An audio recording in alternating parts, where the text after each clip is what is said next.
home sales rose in April to the highest level so far this year. Sales climbed 7.3% to an annual rate of 323,000. Sales hit a record low back in February.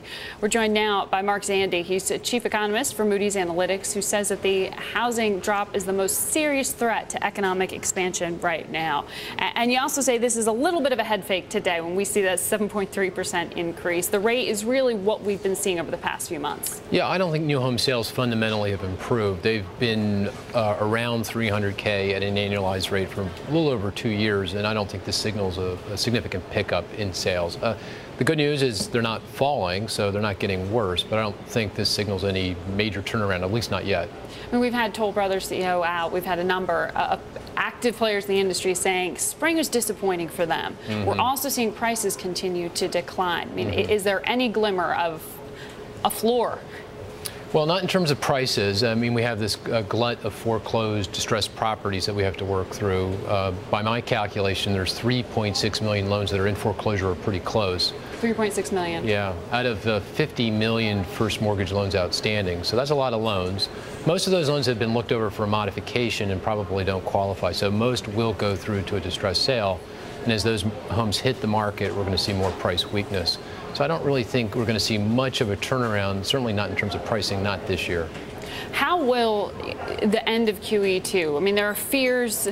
You've heard many speculative theories here, but some say the credit markets might tighten up yet again. Are you expecting that, and how does that factor into your forecast? No, I don't think so. I think long-term interest rates, fixed mortgage rates will remain low. The 30-year fixed rate loan is going for 4.6%, which in the grand historical scheme of things is really quite good. And I don't think it's going any lower than that, but I don't think it's going to rise because of the end of QE2. I mean, I think what matters is the stock of Treasury debt that the Federal Reserve owns, and that's not going to change quickly, so rates aren't going to rise quickly. And while that Fed program might be expiring, you are actually proposing or suggesting that there should be more support being given on the federal level to the housing market. Yeah, I would consider it, particularly if the housing market behaves worse than I'm anticipating. There's a couple of things that we could do.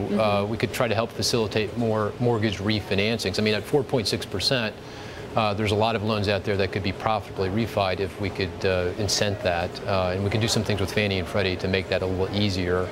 I also think that we may think about delaying the reduction in conforming loan limits. As you know, by law, the limits, the loan limits that Fannie and Freddie they're guided by, including the FHA, will come down on October 1st, and that will affect some parts of the market, particularly in New York and California. So it might make some sense to delay those decreases in the conforming loan limits. You're in Washington. You're on the phone with Washington quite a lot. Have you talked to lawmakers about these proposals? Yeah, and there are a couple of bills, pieces of legislation, at least on the refi proposal, that are percolating in Congress. There is a lot of other things going on, obviously, and policymakers are a bit distracted. But I do think if housing starts heading south again and really does look like it's going to undermine the economic expansion, these proposals will come back to the fore.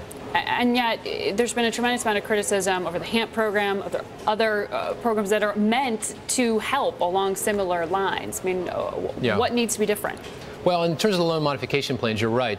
They certainly haven't lived up to expectations. I mean, we've seen about 750,000 in HAMP loan mods. The president, when he announced the program 2 years ago, said we get 2-3 million. So it has been a disappointment in that context. But nonetheless, 750,000 or so households are now in their homes because of the HAMP plan, and I think it has been helpful. It hasn't been a panacea. This is a very difficult problem, but I think it's been helpful.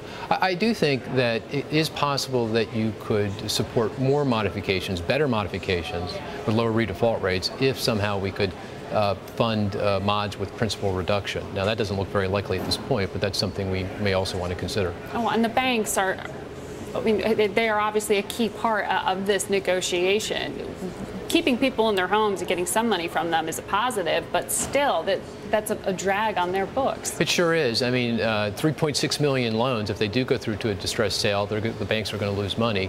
The good news is that the big banks, the banks that own most of this distressed property, are very well capitalized now. And as we saw from the FDIC report you were reporting on, they're pretty profitable. They're enjoying much better credit quality, and that's really helping them. So I think they can digest this, but that's another risk. That's another threat, particularly if housing does worse than I'm anticipating. And besides that, just the health of the consumer right now, you were already looking at job losses because of the cutbacks that we're going to see on the government level. You had been forecasting, what, 250,000, possibly 500,000 jobs lost on that government level. We're hearing today from Goldman and Morgan Stanley, they're upping their oil forecast again to 130. Yeah. That's all going to put more pressure on the consumer. If you see oil at 130, what does that do to you? You're depressing me. You're putting your finger on all the things that we need to be worried about. I mean, housing is obviously one, oil prices are another. What's going on at state and local government level is also a concern. But there are some positives. I mean, we are creating jobs, more jobs. Since the beginning of the year, job creation on an average monthly basis has been over 200K. That's not bad. And U.S. companies are in pretty good shape. So, you know, I think we're going to make our way through this, but we do need to focus on the risks. And you rightly pointed out the risks that we need to focus on. Right, because if you modify a loan, that's still not going to help much if you can't get a job to pay your bills in the first place. I mean, what are the areas of vulnerability that you see regionally in the housing market, particularly with the job cuts you're looking at? Well, in terms of the price declines, and that's what I'm most worried about, it's going to be in the most distressed areas. You know, nothing new there. It's places like Florida, around Atlanta, Arizona, Nevada, parts of California, parts of the Midwest. Those have been the areas of the country that have been nailed in the housing crash, and they are the areas that still have to digest most of the distressed properties. You know, interestingly enough, if you go outside of those areas, you know, we've got problems. There's foreclosure problems coast to coast, but they're much less pronounced, and I think we can work through those more quickly. Mark, it's so great talking to you. Thank you.